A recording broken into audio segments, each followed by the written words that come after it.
Inigo Pascual, napapaliyad na lang sa sobrang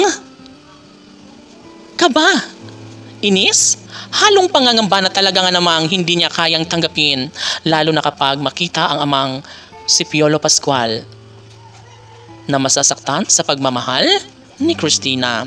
Siguro nga naman ay isa ito sa matagal ng pinangarap ng lahat.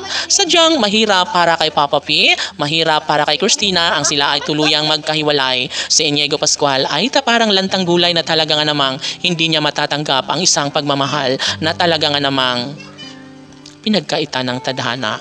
Si Inigo Pascual ay nariyan lamang para mangarap, para ibigay ang pag-asa at kaligayahan na nararapat para kay Piolo Pascual at Casey Concepcion. Siyempre, hindi ito ang panahon para ipagbigay.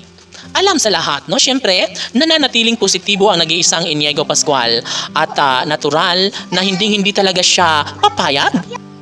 Of course, kahit na tagilid ang relasyon ni Papa P at Christina ngayon, ay hindi pa rin naman maitatanggi ni Inigo Pascual na sadyang ipinagdarasal pa rin niya na mangyayari ang kanyang pangarap na pagkakatuluyan ng amang si Papa P kay Christina.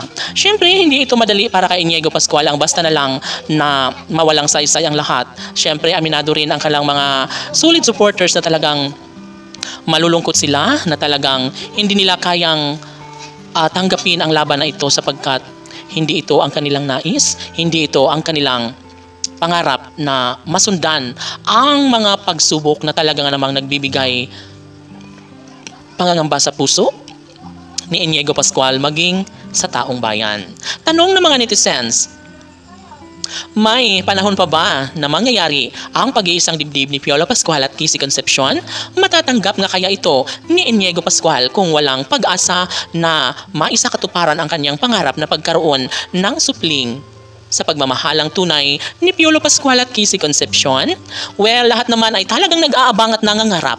Ngunit sa kabila ng lahat ay hindi natin alam kung ano ang magiging kahihinatnan sa pagmamahalang tunay ni Papa P at Christina. Alang-alang sa isang relasyon na talaga nga namang pilit na sinisira ng mga bashers, pilit na pinaglalaroan ng panahon, ay umaasa naman si Inigo Pascual na darating ang isang pag-asang nagbibigay kaligayahan sa puso ng kanilang milyon-milyon ng mga taga-subaybay, na mangyayari din ang kalang pag-iisang dibdib, ang pagharap sa altar ni Papa P at Christina at mangarap na tanging sila at sila lamang ang magkakatuluyan sa habang buhay. Ito na nga siguro ang araw na magiging maligaya ang puso ni Inigo Pascual para na rin sa tunay na kaligayahan ng amang si Papa P at Christina. Kisi Pagey Fanatics, laban!